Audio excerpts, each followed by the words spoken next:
Dans ce nouvel épisode de Mon GR préféré, on vous emmène dans un univers de forêts et de chemins creux ombragés. Une terre agricole et gourmande où le randonneur croise nombre de patrimoines et de villages remarquables. Bienvenue en Normandie, dans l'Orne, sur le GR22.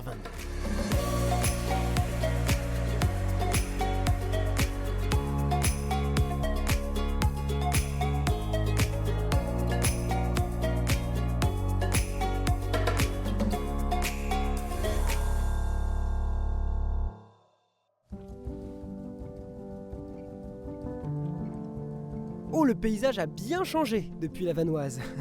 Tu fais les présentations, Olivier ? Eh ben, on quitte Saint-Maurice-les-Charençais. C'est parti pour 4 jours d'itinérance sur le GR22, Paris-le-Mont-Saint-Michel. On va juste faire un tronçon dans l'Orne. Et le temps n'est pas avec nous aujourd'hui, mais bon. Ça va changer, ça va changer. Ne t'inquiète pas. La météo annoncée est bonne. À partir de demain, on garde la pêche.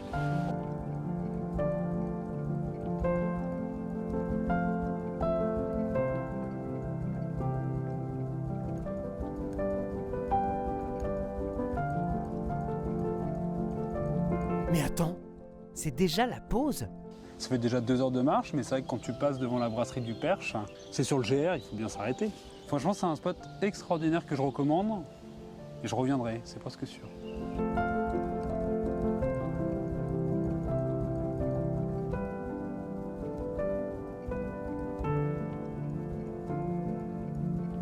Le Perche, c'est très diversifié. Il y a le côté sportif, bien sûr, Ouais. mais il y a le côté aussi découverte du paysage, des villages, de l'architecture, des manoirs. Il y a plusieurs villages qui ont beaucoup d'intérêt. Il y a Malétape. Ouais. Bon, ça, je ne veux pas dire mondialement connu, mais c'est spécial. Pas loin. Ah ouais. Mais il y a tellement de choses que quand on est un peu chauvin, c'est encore pire.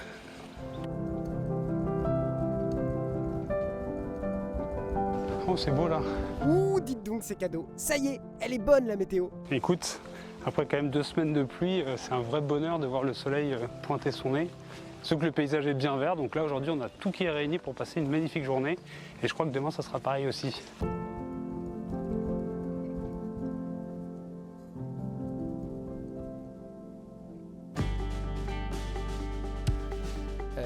C'est où là, Olivier ? Bah écoute, là on est à l'abbaye de Val-Dieu.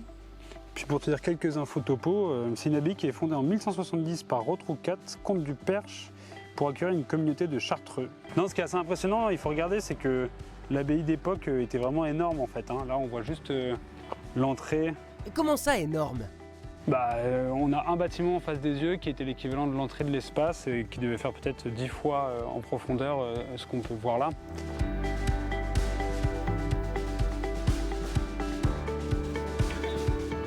Et quelques kilomètres plus tard, on est où sur ce GR, Olivier ? Ça y est, fin de J2, on arrive à la chapelle Montléjon, on va se reposer un peu et en plus on m'a dit qu'il y avait du beau patrimoine. Ouh, j'adore le beau patrimoine. C'est parti.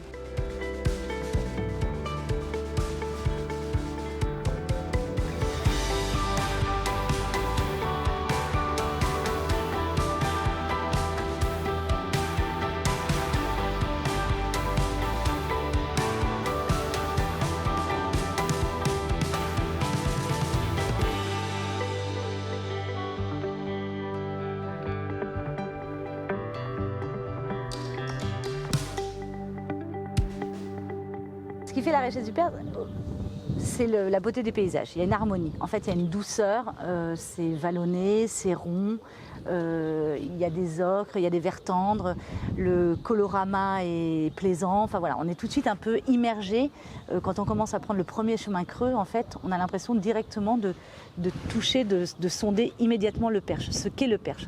Et après cette apparente sobriété, en fait, on se rend compte qu'il y a un foisonnement de beauté et de jolies choses à voir. Et c'est vrai que la marche, du coup, se prête à la découverte du territoire pour ça, parce qu'on prend le temps de regarder.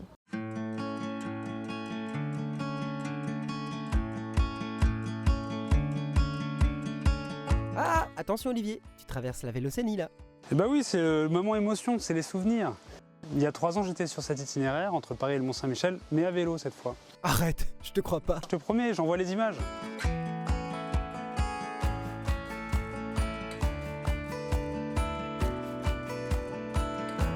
Tu disais donc vrai, aventurier va.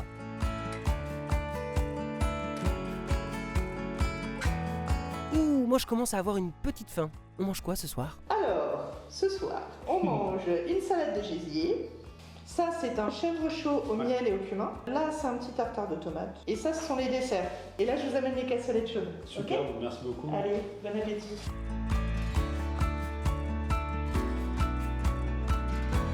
On vit très bien, on mange très bien, on a des qualités de produits et derrière ces produits, on a des hommes et des femmes très impliqués. On est une terre d'élevage, mais pas seulement, on est également une terre céréalière, on est une terre laitière, de plus en plus une culture maraîchère. Ouais. Beaucoup de producteurs se sont installés en permaculture, en bio. Et voilà, donc ouais, c'est vrai qu'on mange très très bien. Miam miam! C'est quand même important de bien manger sur un GR, non?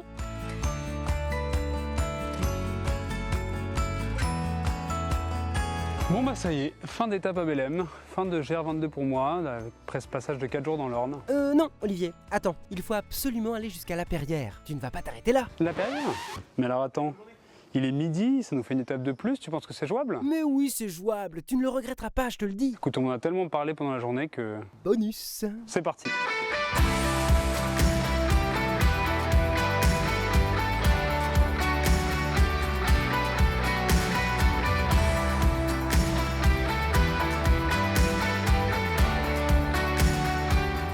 On a vraiment une connexion avec notre environnement. On ne déprécie pas l'endroit où l'on vit. On a un attachement viscéral à notre paysage et à notre bâti, à notre art de vivre, parce que c'est aussi ça le Perche. Et donc, voilà, on le chérit et on le préserve presque instinctivement. Enfin, voilà, on ne se pose pas la question.